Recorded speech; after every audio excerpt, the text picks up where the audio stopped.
There's new information tonight about the death of a man in Taylor Park in Largo. Now, the police department now say 47-year-old Sean McGinnis was missing 3 limbs when officers found him, and the alligator that attacked him is still on the loose. Police believe he was the victim of an alligator attack, but an autopsy has not yet confirmed that.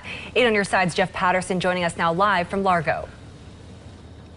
Good evening, Josh and Allison. Well, Sean McGinnis knew the dangers well here. People who know McGinnis say he was homeless and earned a living by pulling discs from disc golfers out of this lake. Today we learned his death is having an impact on those disc golfers.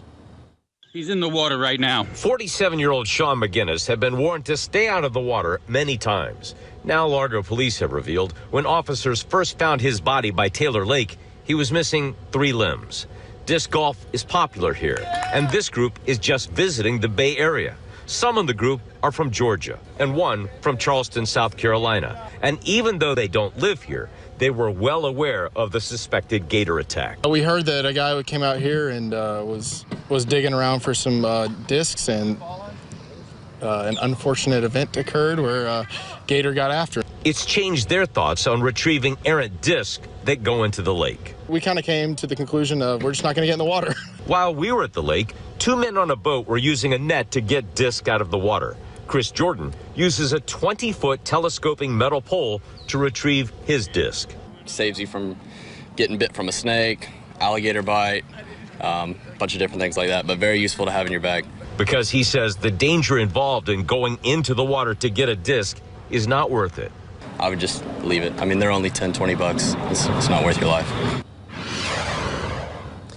The FWC tells us their investigation into McGinnis's death is still ongoing. The FWC says licensed trappers did pull 2 alligators out of Taylor Lake the day that they found McGinnis's body, but a later investigation revealed those alligators were not involved in the attack on McGinnis, so it's conceivable the alligator that was involved is still out there. Live in Largo, Jeff Patterson, 8 on your side. Breaking news, Sarasota County Sheriff's Office say a woman fell into a pond, and that's when she was attacked by gators. 8 on your side's Jack Royer is live in Englewood for us tonight with the very latest. Jack? Josh, Stacy, really a tragic situation to report this Friday night. We're still seeing Sheriff's Office officials and vans leaving this scene at what is a gated Boca Royale Golf and Country Club. That elderly woman apparently falling her home on this property, which is gated and does not allow public access. The Sheriff's Office, the lead agency, saying that she fell into that pond, struggled to stay afloat, and that's when alligators got to her before anyone else apparently could. FWC did respond as well. We're told that they removed those gators from the pond on what is a very early investigation here. Still unclear the exact manner of death, even the time at which this occurred. The Sheriff's Office saying that this call at least came into law enforcement tonight about 7:47 p.m. Sarasota is leading this investigation to find out exactly what happened, and more details. We'll be able to bring those to you as we learn them on air and at WFLA.com. For now, live in Englewood, Jack Royer, 8 on your side. Because we are talking gators. Yeah, we are. We have an update on the Polk County alligator attack. Newly released report from FWC details the event of the attack described from March 3rd, kayaker at the Tiger Creek Canal. Now, according to the report, 64-year-old Christiane Salvador and her 72-year-old husband were in the canal when her kayak capsized. Horrifying already. FWC officers said the large alligator bit her paddle in half and then dragged her into the water. Her husband said she shouted, "There's an alligator on my arm." Yeah, he actually said the alligator had his wife by the elbow as he was trying to pull her into his kayak. Eventually, the alligator did let go, allowing the couple to get to shore. Salvador is recovering. She's okay. According to the report, the attack was unprovoked, and alligator trappers found and killed that 8-foot female alligator. But how frightening. Wouldn't want to see that. No, look at that paddle. Thank God he let go. Look at that. Well, and the other thing, too, about the paddle is that's really your only quote-unquote weapon that you have out there before you're completely defenseless. So if he had taken a bite out of that and it was gone, oh, my Lord. And we're getting comments. Steve, by the way, says, reminder, folks, if an alligator takes a liking to your paddle, let go of it.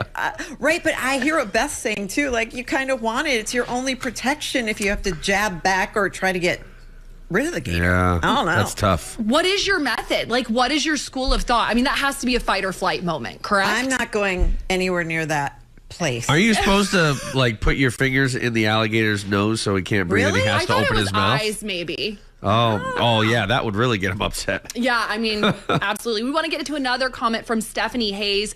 She says they euthanized said gator, and 2 months later, another woman died in the same spot from an attack. Only the second attack was during mating season. I do feel like we've talked a lot about alligators recently. I know, and guess what? I'm shifting gears because we're going to talk sharks next. New body camera footage showing the response to an unusual and scary situation, a rare and deadly alligator attack. Sabrina Peckham was killed last September, but it wasn't until months later that investigators determined she died of an animal attack, not foul play. News Channel 8's Georgia MacArthur joins us now live in the Tampa News Center with the details from this new report. Georgia.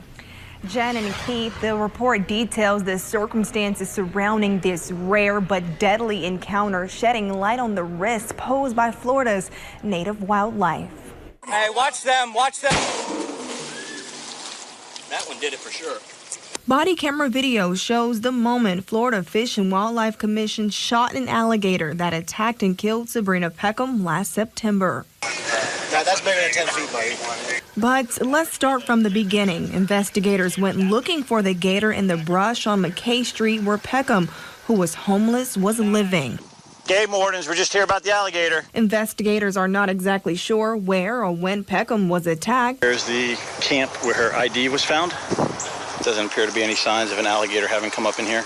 But FWC investigator Rich Stefano says one thing they do know, it did not happen at Peckham's campsite. This is going to be in reference to the alligator incident on the 22nd. Road up there is Omerton. On the other side is Ridgecrest Park. And this is the canal the alligator was in. This map from FWC shows the canal that connects two lakes to McKay Creek. So that actually makes sense that there was a big gator where she was, because there's big gators in between.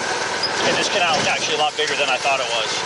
Peckham's daughter says her mother was on the street and was struggling, but she still wonders how she came in contact with a 13 and 9.5 foot gator. She was trying to survive out there, which is the main purpose that she was, out there. She was just trying to stay off the streets to where she wouldn't be arrested, and she was just trying to live. While attacks are rare, alligator trapper Phil Walters says people should view this tragic attack as a warning. Always be aware of your surroundings. Let that predator know, stare it down. That oftentimes will stop an attack.